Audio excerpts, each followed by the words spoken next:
हम सबको फेलियर से डर लगता है, लेकिन पता है हैरी पॉटर 12 बार रिजेक्ट हुई थी। माइकल जॉर्डन ने 9000 शॉट्स मिस किए। लाइट बल्ब बनाने से पहले एडिसन 1000 बार फेल हुए थे। ऐसी अनगिनत स्टोरीज आपको इंटरनेट पे मिल जाएंगी। इनसे हमें पता चलता है कि फेलियर हमारी लाइफ का एक बहुत इंपॉर्टेंट पार्ट है। नेल्सन मंडेला का एक कोट है, डू नॉट जज मी बाय माई सक्सेस, जज me by how many times I fell down and got back up again. मेरी सक्सेस पर मुझे जज मत करो, बल्कि ये देखो कि मैं कितनी बार फेल होकर वापस उठा। The subtle art of not giving up का chapter 7, failure is the way forward. साल से मुझे धोनी और CR7 की याद आ गई। वो दोनों भी अपना लास्ट वर्ल्ड कप जीत नहीं पाए।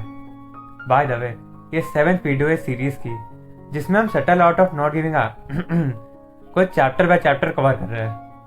प्लेलिस्ट की लिंक आपको आई बटन में मिल जाएगी। तो चलिए शुरू करते हैं वीडियो को। Failure is the way forward. इस चैप्टर की शुरुआत में मार्क मैसन अपनी लाइफ की स्टोरी बताते हैं कि क्यों वो खुद को खुशकिस्मत मानते हैं। वो 2007 में कॉलेज से ग्रेजुएट हुए थे, द ग्रेट रिसेशन से 10 पहले। वो पिछले 80 साल में सबसे खराब टाइम था जॉब मार्केट में घुसने का। तभी उन्हें पता चला कि एक लड़की उनके अपार्टमेंट में रह रही है और उसने उन्हें 3 महीने का रेंट ही नहीं दिया। जब उन्होंने उससे बात की तो रोई गई और चली गई। अब उन्हें और उनके दोस्त को उसका ब्रेन लेना पड़ा।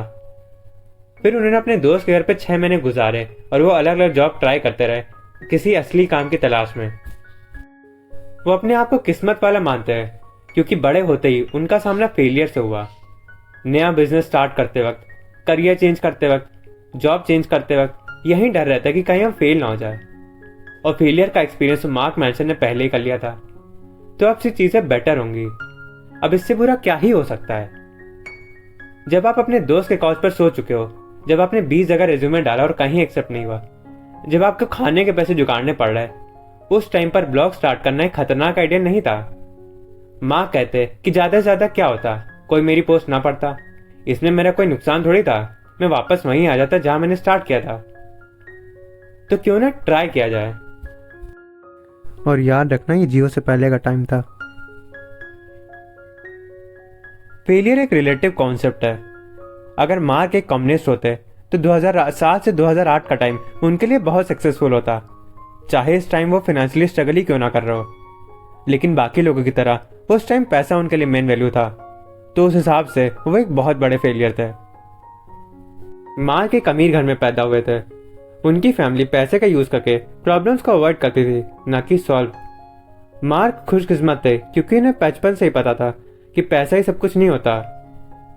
एक अमीर भी दुखी हो सकता है और एक गरीब आदमी भी खुश रह सकता है।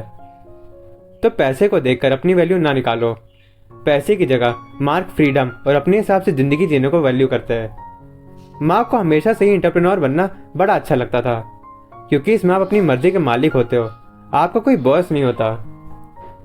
मार्क ने खुद से एक सिंपल सवाल पूछा, मैं वो काम करूं जो मुझे बिल्कुल पसंद नहीं और ठीक ठाक कमाता रहूं, या फिर मैं एक एंटरप्रेन्योर बनूं जो रिस्की है।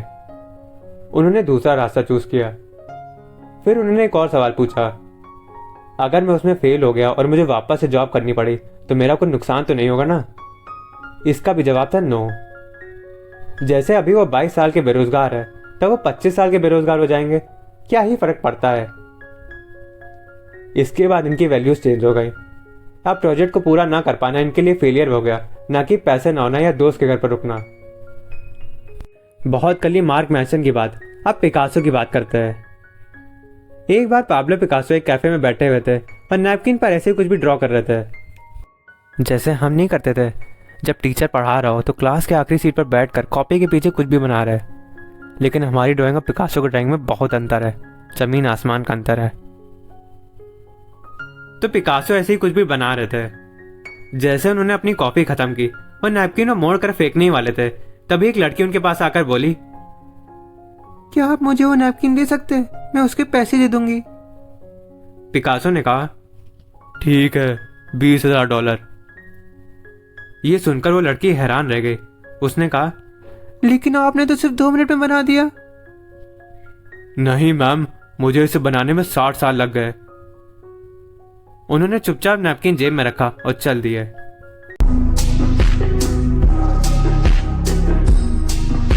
आपकी सक्सेस इस पर डिपेंड करती है कि आप किसी चीज़ में कितनी बार फेल हुए हो। छोटी छोटी फेलियर से इंप्रूवमेंट होता है। अगर कोई किसी चीज़ में आपसे अच्छा है तो इसका मतलब यह है कि वो आपसे ज़्यादा बार फेल हुआ है, और अगर कोई आपसे बुरा है तो इसका मतलब यह है कि आप उससे ज़्यादा बार फेल हुए हो। सिंपल। अब जब छोटा बच्चा चलना सीखता है तो वो कई बार गिरता है, लेकिन वो ये थोड़ी सोचता मुझे नहीं लगता ये मेरे लिए है, मुझे चलना छोड़ देना चाहिए। फेलियर को अवॉइड करना हम अपनी लाइफ में काफ़ी टाइम के बाद सीखते हैं। इसके पीछे या तो हमारा एजुकेशन सिस्टम होता है, या तो स्ट्रिक्ट पेरेंट्स जो कुछ नया ट्राई करने पर शाबाशी देने की बजाय उल्टा डांट देते हैं, या फिर सोशल मीडिया जो हमें लोगों की सक्सेस स्टोरी दिखाती है लेकिन उसके पीछे की उनकी मेहनत नहीं दिखाती। फिर एक टाइम के बाद हमको फेलियर से डर लगने लगता है। हम उसी सेम प्लेस पर रहना पसंद करेंगे लेकिन फेल होना नहीं। इससे हमारे अंदर कंफ्यूजन होने लगती है। अगर हमको सक्सेसफुल बनना है तो फेल होना पड़ेगा, और फेल हम होना नहीं चाहते तो मतलब हम सक्सेसफुल भी नहीं बनना चाहते। एक तो फेलियर का डर मेनली बेकार वैल्यूज की वजह से आता है। फॉर एग्जाम्पल, अगर मैं ये सोचूं कि मैं जिस किसी से भी मिलूं उसको अपना दीवाना बना लूं, तो भाई मैं ऐसा नहीं कर सकता। इसका कंट्रोल सामने वाले के हाथ में है। तो क्या मैं दूसरों के ओपिनियन के हिसाब से अपनी वैल्यू करूं? नहीं। इसकी जगह अगर मैं ये सोचूं कि मुझे अपना सोशल सर्कल बढ़ाना है, मैं जिस किसी से भी मिलूं उससे अच्छे से बात करूं, उससे अच्छा रिश्ता बना लूं, तब सिचुएशन मेरे हाथ में है। अच्छी वैल्यूज प्रोसेस ओरिएंटेड होती हैं। अगर आपकी सक्सेस का पैरामीटर दुनिया के हिसाब से सेट है, जैसे बढ़िया गाड़ी, बढ़िया घर, तो जब आप 15-20 साल कड़ी मेहनत करके वहाँ पहुँचेंगे, वो अचीव करेंगे, तब आपको पता चलेगा ये उतना भी कुछ अच्छा खास नहीं है। खुशी ग्रोथ में है, ना कि इन सब अचीवमेंट में। कॉलेज से ग्रेजुएट होना, बड़ा घर खरीदना, बड़ी गाड़ी खरीदना, ये सब शॉर्ट टर्म गोल्स है और बड़ी लिमिटेड खुशी देते हैं। पिकासो अपनी आखिरी सांस तक पेंटिंग करते रहे। अगर उनको सिर्फ फेमस होना होता, या खूब सारा पैसा कमाना होता, या 1000 मस्सी आर्ट बनानी होती, तो वो एक पॉइंट के बाद जाकर रुक जाते हैं। उनको सेल्फ डाउट होने लगता। फिर शायद उन्होंने अपनी आर्ट में इतना इंप्रूवमेंट ना किया होता जिस तरह वो साल दर साल इंप्रूव करते जा रहे थे। पिकासो की सक्सेस का राज ठीक वैसा ही है, जैसे बुढ़े होने के बाद भी कैफे में अकेले नैपकिन पे ड्रॉ करना उन्हें खुशी देता था। उनकी वैल्यू सिंपल थी, जो मन में आ रहा है उसे ड्रॉ करना। 1950s में पोलैंड के एक साइकोलॉजिस्ट जिनका नाम काजिमिरस डब्रोविस्की था, गलत प्रोनाउंसिएशन के लिए माफ करना, उन्होंने एक स्टडी कंडक्ट की वर्ल्ड वॉर 2 के सर्वाइवर्स पर कि कैसे उन्होंने इतने दर्दनाक एक्सपीरियंस के बाद भी कोप अप किया। जब डब्रोविस्की उनके बारे में स्टडी कर रहे थे, तब उन्होंने कुछ बहुत ही सरप्राइजिंग नोटिस किया। बहुत से लोगों ने बताया कि वो टाइम फेस करने के बाद अब वो बेटर, रिस्पॉन्सिबल और खुश रहने लगे। वॉर से पहले वो एकदम अलग इंसान थे, दुखी, आलसी, फैमिली को टाइम ना देने वाला और बेकार की प्रॉब्लम से दबा हुआ आदमी। लेकिन वॉर के बाद अब वो और भी ज्यादा कॉन्फिडेंट फील करने लगे। ऑब्वियसली वो सारे बहुत ही दुखद एक्सपीरियंसेस थे, लेकिन कई लोगों ने उन एक्सपीरियंसेस से बाहर निकलकर अपने आप को पॉजिटिव और पावरफुल बनाया है। और वो अकेले नहीं है। कई सारे पेशेंट्स जिन्होंने कैंसर को हराया, उनका भी यही मानना है कि वो खुल के जिंदगी जीना सीख चुके हैं। डब्रोविस्की का मानना है कि फियर, एंजाइटी, सैडनेस ये हर बार हमारे लिए बुरा नहीं होता। ये बहुत ज़रूरी है साइकोलॉजिकल ग्रोथ के लिए।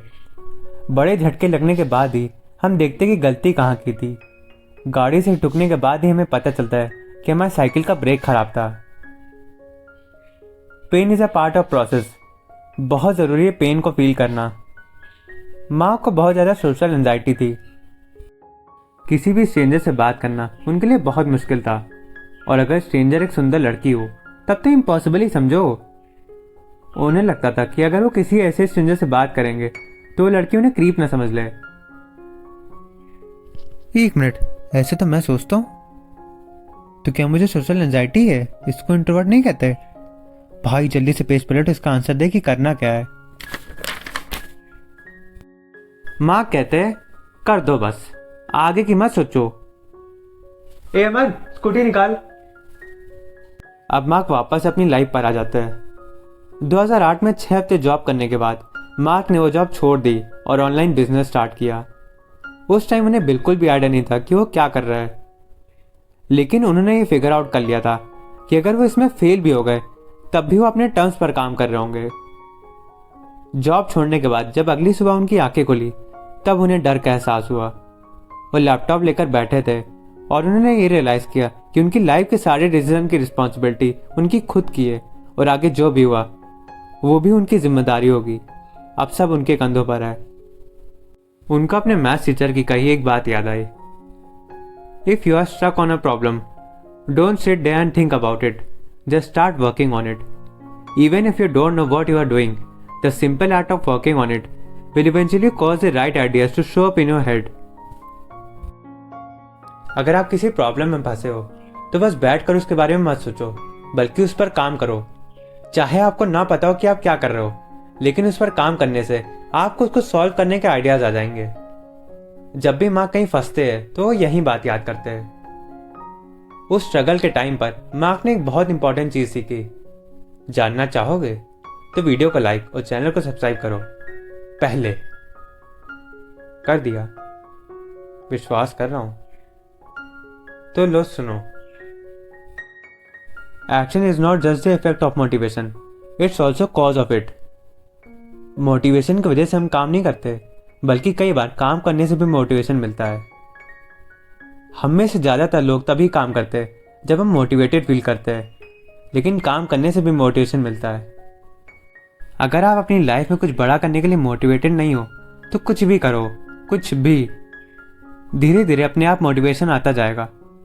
कुछ भी से मेरा मतलब है प्रोडक्टिव, ये नहीं कि बैठ के सांप सीढ़ी खेल लो।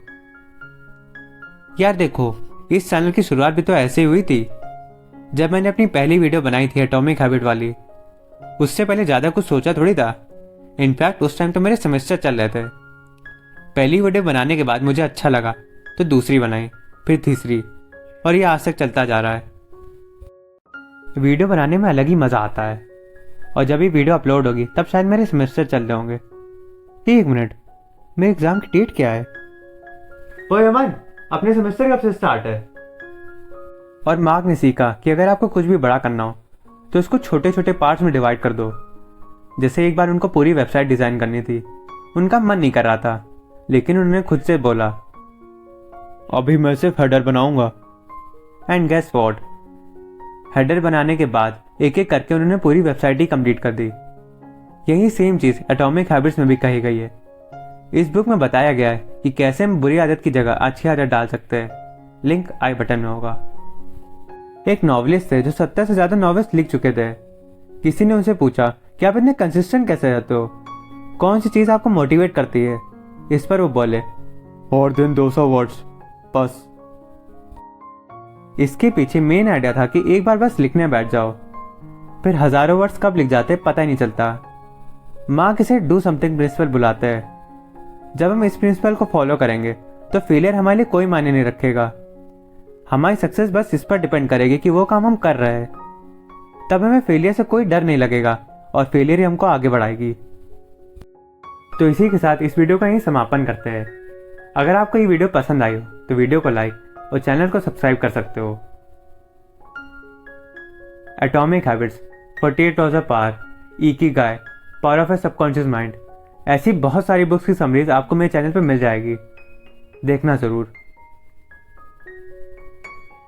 तो अब इसकी ये सेकंड लास्ट वीडियो है सीरीज़ की। इसके बाद बस एक और आनी है लास्ट, फिर ये सीरीज़ ख़त्म। तो मिलते हैं नेक्स्ट वीडियो में। Till then keep learning, keep growing. धन्यवाद भाई, मजा आया। और मैं ये जो मजा है हिंदुस्तान के हर व्यक्ति को देना चाहता हूं। पूछा किसी ने? पूछा किसी ने? किसी ने नहीं पूछा।